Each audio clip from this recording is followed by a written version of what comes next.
Henry Dixon Cowell was an American composer, music theorist, pianist, teacher, publisher, and impresario. His contribution to the world of music was summed up by Virgil Thomson, writing in the early 1950s. Henry Cowell's music covers a wider range in both expression and technique than that of any other living composer. His experiments began 3 decades ago in rhythm, in harmony, and in instrumental sonorities were considered then by many to be wild. Today they are the Bible of the young and still, to the conservatives, advanced. No other composer of our time has produced a body of work so radical and so normal, so penetrating and so comprehensive. Add to this massive production his long and influential career as a pedagogue, and Henry Cowell's achievement becomes impressive indeed. There is no other quite like it. To be both fecund and right is given to few. Early life. Born in rural Menlo Park, California, to 2 bohemian writers, his father was an Irish immigrant and his mother, a former schoolteacher, had relocated from Iowa. Cowell demonstrated precocious musical talent and began playing the violin at the age of 5. After his parents' divorce in 1903, he was raised by his mother, Clarissa Dixon, author of the early feminist novel Janet and Her Dear Phoebe. His father, with whom he maintained contact, introduced him to the Irish music that would be a touchstone for Cowell throughout his career. While receiving no formal musical education, he began to compose in his mid-teens. By the summer of 1914, Cowell was writing truly individualistic works, including the insistently repetitive Anger Dance, That Fall. The largely self-taught Cowell was admitted to the University of California, Berkeley, as a protégé of Charles Seeger. There he studied harmony and other subjects under Seeger and Edward Griffith Strickland, and counterpoint under Wallace Arthur Sabin. After 2 years at Berkeley, Cowell pursued further studies in New York, where he encountered Leo Ornstein, the radically futurist composer-pianist. Still a teenager, Cowell read the piano piece Dynamic Motion, his first important work to explore the possibilities of the tone cluster. It requires the performer to use both forearms to play massive secundal chords and calls for keys to be held down without sounding to extend and intensify its dissonant cluster overtones. Cowell soon returned to California, where he had become involved with a theosophical community, Halcyon, led by the Irish poet John Varian, who fueled Cowell's interest in Irish folk culture and mythology. In 1917, Cowell read the music for Varian's stage production The Building of Banba. The prelude he composed, The Tides of Manannan, with its rich, evocative clusters, would become Cowell's most famous and widely performed work. In later years, Cowell would claim that the piece had been composed around 1912, in an evident attempt to make his musical innovations appear even more precocious than they already were. Prime of career. Musical pioneer. Beginning in the early 1920s, Cowell toured widely in North America and Europe as a pianist, playing his own experimental works, seminal explorations of atonality, polytonality, polyrhythms, and non-Western modes. It was on one of these tours that in 1923, his friend Richard Bulig introduced Cowell to young pianist Gret Sultan in Berlin. They worked closely together, an aspect vital to Gret Sultan's personal and artistic development. Cowell later made such an impression with his tone cluster technique that B.E. Acute-La Bartok requested his permission to adopt it. Another novel method advanced by Cowell, in pieces such as Aeolian Harp, was what he dubbed string piano. Rather than using the keys to play, the pianist reaches inside the instrument and plucks, sweeps, and otherwise manipulates the strings directly. Cowell's endeavors with string piano techniques were the primary inspiration for John Cage's development of the prepared piano. In early chamber music pieces, such as Quartet Romantic and Quartet Euphometric, Cowell pioneered a compositional approach he called rhythm harmony. Both quartets are polyphonic, and each melodic strand has its own rhythm, he explained. Even the canon in the first movement of the Romantic has different note lengths for each voice. In 1919, Cowell had begun writing new musical resources, which would finally be published after extensive revision in 1930. Focusing on the variety of innovative rhythmic and harmonic concepts he used in his compositions, it would have a powerful effect on the American musical avant-garde for decades after. Conlon Nancarrow, for instance, would refer to it years later as having the most influence of anything I've ever read in music. Cowell's interest in harmonic rhythm, as discussed in New Musical Resources, led him in 1930 to commission Elia Couto and Thermine to invent the rhythmicon, or polyrhythmophone, a transposable keyboard instrument capable of playing notes in periodic rhythms proportional to the overtone series of a chosen fundamental pitch. The world's first electronic rhythm machine, with a photoreceptor-based sound production system proposed by Cowell, it could produce up to 16 different rhythmic patterns simultaneously, complete with optional syncopation. Cowell wrote several original compositions for the instrument, including an orchestrated concerto, and Thermine built 2 more models.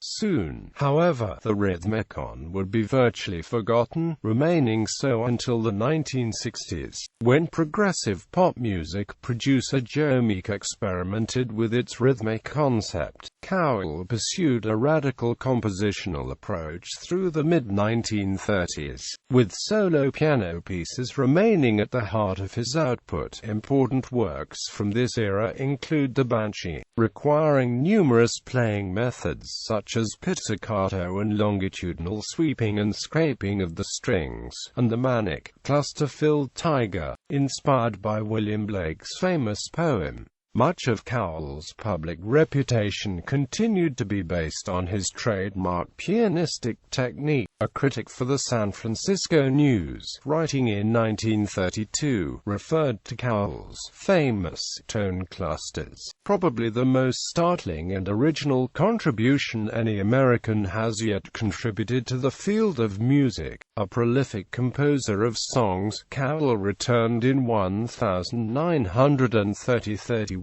to Aeolian harp, adapting it as the accompaniment to a vocal setting of a poem by his father. How Old Is Song? He built on his substantial oeuvre of chamber music, with pieces such as the Adagio for cello and Thunderstick that explored unusual instrumentation and others that were even more progressive. 6 casual developments for clarinet and piano sounds like something Jimmy Giuffre would compose 30 years later. His ostinato pianissimo placed him in the vanguard of those writing original scores for percussion ensemble. He created forceful large ensemble pieces during this period as well, such as the Concerto for Piano and Orchestra with its 3 movements, polyharmony, tone cluster, and counter-rhythm, and the Sinfonietta, whose scherzo Anton Webern conducted in Vienna. In the early 1930s, Cowell began to delve seriously into aleatoric procedures, creating opportunities for performers to determine primary elements of a score's realization. One of his major chamber pieces, the Mosaic Quartet, is scored as a collection of 5 movements with no preordained sequence.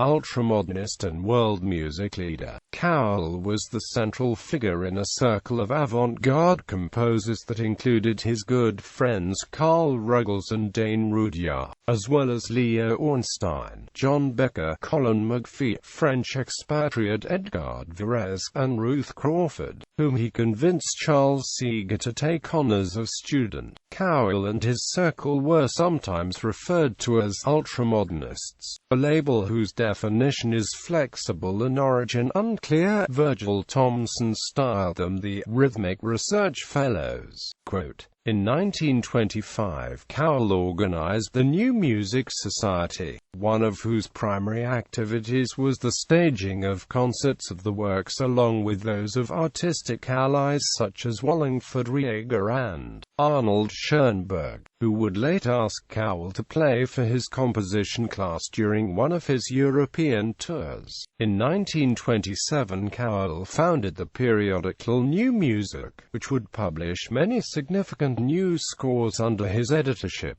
both by the ultramodernists and many others, including Ernst Bacon, Otto Luening, Paul Bowles, and Aaron Copland. Before the publication of the first issue, he solicited contributions from a then obscure composer who would become one of his closest friends, Charles Ives. Major scores by Ives, including the comedy from the Fourth Symphony, 4th of July, 34 songs, and 19 songs, would receive the first publication in New Music. In turn, Ives would provide financial support to a number of Cowell's projects. Many of the scores published in Cowell's journal were made even more widely available as performances of them were issued by the record label he established in 1934, New Music Recordings. The ultramodernist movement had expanded its reach in 1928 when Cowell led a group that included Ruggles Varese, his fellow expatriate Carlos Salcedo, American composer Emerson Withorn, and Mexican composer Carlos Chavez in founding the Pan-American Association of Composers, dedicated to promoting composers from around the Western Hemisphere and creating a community among them that would transcend national lines. Its inaugural concert, held in New York City in March 1929, featured exclusively Latin American music, including works by Chavez, Brazilian composer Heitor Villa-Lobos, Cuban composer Alejandro Garcia Catola, and the French-born Cuban Amadeo Roldan. Its next concert, in April 1930, focused on the U.S. ultramodernists, with works by Cowell, Crawford, Ives, Rudyard, and others such as Antheil, Henry Brandt, and Vivian Fine. Over the next 4 years, Nicholas Slonimsky conducted concerts sponsored by the association in New York, across Europe, and, in 1933, Cuba. Cowell himself had performed there in 1930 and met with Catola, whom he was publishing in New Music. Cowell would continue to work on both his behalf and Roldan's, whose Ritmica No. 5 was the first freestanding piece of Western classical music written specifically for percussion ensemble. During this era, Cowell also spread the ultramodernists' experimental creed as a highly regarded teacher of composition and theory. Among his many students were George Gershwin, Lew Harrison, who said he thought of Cowell as the mentor of mentors, and John Cage, who proclaimed Cowell the open sesame for new music in America. Encouragement of the music of Catola and Roldan, with the proudly African bass rhythms, and of Chavez, whose work often involved instruments and themes of Mexico's indigenous peoples, was natural for Cowell. Growing up on the West Coast, he had been exposed to a great deal of what is now known as world music, along with Irish airs and dances. He encountered music from China, Japan, and Tahiti. These early experiences helped form his unusually eclectic musical outlook, exemplified by his famous statement, "I want to live in the whole world of music." Quote, he went on to investigate Indian classical music and, in the late 1920s, began teaching a course, Music of the World's Peoples, at the New School for Social Research in New York and elsewhere. Harrison's tutelage under Cowell would begin when he enrolled in a version of the course in San Francisco. In 1931, a Guggenheim Fellowship enabled Cowell to go to Berlin to study comparative musicology with Erich von Hornbostel. He studied Carnatic theory and gamelan, as well, with leading instructors from South India, Java, and Bali. Imprisonment. Cowell, who did not consider himself to be homosexual, was arrested and convicted in 1936 on a morals charge involving a 17-year-old male. According to Joel Sachs, Henry Cowell, a man made of music, Cowell pleaded guilty, and the man he had oral sex with was a young adult. Sentenced to a decade-and-a-half incarceration, he would spend the next 4 years in San Quentin State Prison. Though he taught fellow inmates, directed the prison band, and continued to write music at his customary prolific pace, producing around 60 compositions, including 2 major pieces for percussion ensemble, the Oriental Toned Pulse and the memorably Sepulchral Return. He also continued his experiments in aleatory music. For all 3 movements of the Amarin Suite, he wrote 5 versions, each more difficult than the last. Interpreters of the piece are invited to simultaneously perform 2 or even 3 versions of the same movement on multiple pianos. In the ritournelle for the dance piece Marriage at the Eiffel Tower, performing in Seattle, he explored what he called elastic form. The 24 measures of the Larghetto and the 8 of the trio are each modular, though Cowell offers some suggestions. Any hypothetically may be included or not and played once or repeatedly, allowing the piece to stretch or contract at the performer's will, the practical goal being to give a choreographer freedom to adjust the length and character of a dance piece without the usual constraints imposed by a pre-written musical composition. Cowell had contributed to the Eiffel Tower project at the behest of Cage, who was not alone in lending support to his friend and former teacher. Cowell's cause had been taken up by composers and musicians around the country, although a few, including Ives, broke contact with him. Cowell was eventually paroled in 1940. He relocated to the East Coast and the following year married Sidney Hawkins Robertson, a prominent folk music scholar who had been instrumental in winning his freedom. Cowell was granted a pardon in 1942. Late career. Despite the pardon, which allowed him to work at the Office of War Information, creating radio programs for broadcast overseas, arrest, incarceration, and attendant notoriety had a devastating effect on Cowell. Conlon Nancarrow, on meeting him for the first time in 1947, reported, "The impression I got was that he was a terrified person, with the feeling that they're going to get him." The experience took a lasting toll on his music. Cowell's compositional output became strikingly more conservative soon after his release from San Quentin, with simpler rhythms and a more traditional harmonic language. Many of his later works are based on American folk music, such as the series of 18 hymn and fuguing tunes. Folk music had certainly played a role in a number of Cowell's pre-war compositions, but the provocative transformations that had been his signature were now largely abandoned, and, as Nancarrow observed, there were other consequences to Cowell's imprisonment. Of course, after that, politically, he kept his mouth completely shut. He had been radical politically, too, before. No longer an artistic radical, Cowell nonetheless retained a progressive bent and continued to be a leader in the incorporation of non-Western musical idioms, as in the Japanese-inflected Omaku's Symphony No. 13, Madras, and Homage to Iran. His most compelling, poignant songs date from this era, including Music I Heard and Firelight and Lamb. Despite the break in his friendship with Ives, Cowell, in collaboration with his wife, wrote the first major study of Ives's music and provided crucial support to Harrison as his former pupil championed the Ives rediscovery. Cowell resumed teaching. Burt Bacharach, J. H. Kwabena Inkisha, and Erwin Swack were among his post-war students, and served as a consultant to Folkways Records for over a decade beginning in the early 1950s.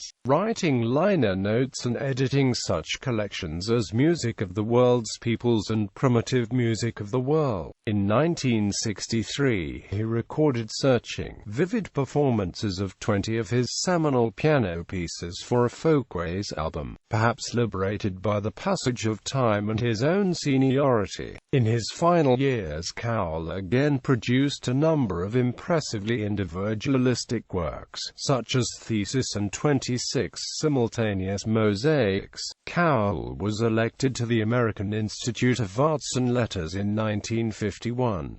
He died in 1965 in Shady, New York, after a series of illnesses. Selected discography. Recordings by Cowell. Henry Cowell, piano music, performances of 20 of his compositions for solo piano, including Dynamic Motion, The Tides of Mananaun, Aeolian Harp, The Banshee, and Tiger, and a commentary track, Tales of Our Countryside, the All-American Youth Orchestra conducted by Leopold Stokowski, with Cowell as piano soloist. Selected other recordings of his works: American Piano Concertos. Henry Cowell, large ensemble pieces, including Concerto for Piano and Orchestra and Sinfonietta, as well as The Tides of Mananaun and other pieces for solo piano performed by the Saarbrücken Radio Symphony Orchestra. Michael Stern, director. Stefan Litwin, piano. The Bad Boys. George Antheil. Henry Cowell. Leo Ornstein, solo piano pieces, including Anger Dance, The Tides of Mananaun, and Tiger, performed by Stefan Schleiermacher. Dancing with Henry, solo and chamber pieces, including two versions of Ritornelle, performed by California Parallel Ensemble. Nicole Piement, conductor and director. Josephine Gandolfi, piano. Henry Cowell, orchestral pieces, including Onark and Thesis, performed by Louisville Orchestra. Robert S. Whitney and George Mester, conductors. Henry Cowell, A Continuum Portrait, Volume 1 and Volume 2, solo, chamber, vocal, and large ensemble pieces, performed by Continuum. Cheryl Seltzer and Joel Sachs, directors. Henry Cowell, mosaic, solo and chamber pieces, including Quartet Romantic, Quartet Euphometric, Mosaic Quartet Return, and 3 versions of 26 simultaneous mosaics, performed by Colorado String Quartet and Musicians Accord. Henry Cowell, Persian Set, 4 movements for chamber orchestra. Leopold Stokowski, conductor. Henry Cowell, Persian Set, orchestral and large ensemble pieces, including Hymn and Fuguing Tune No. 2, performed by Manhattan Chamber Orchestra. Richard Alden Clark, conductor. New music, piano compositions by Henry Cowell, solo piano pieces, including Dynamic Motion, The Tides of Mananaun, Aeolian Harp, and Tiger, performed by Chris Brown, Sorrel Hayes, and others. Songs of Henry Cowell, including How Old Is Song, Music I Heard, and Firelight and Lamp, performed by Mary Ann Hart, mezzo-soprano, Robert Osborne, bass baritone, Gene Golan, pianist.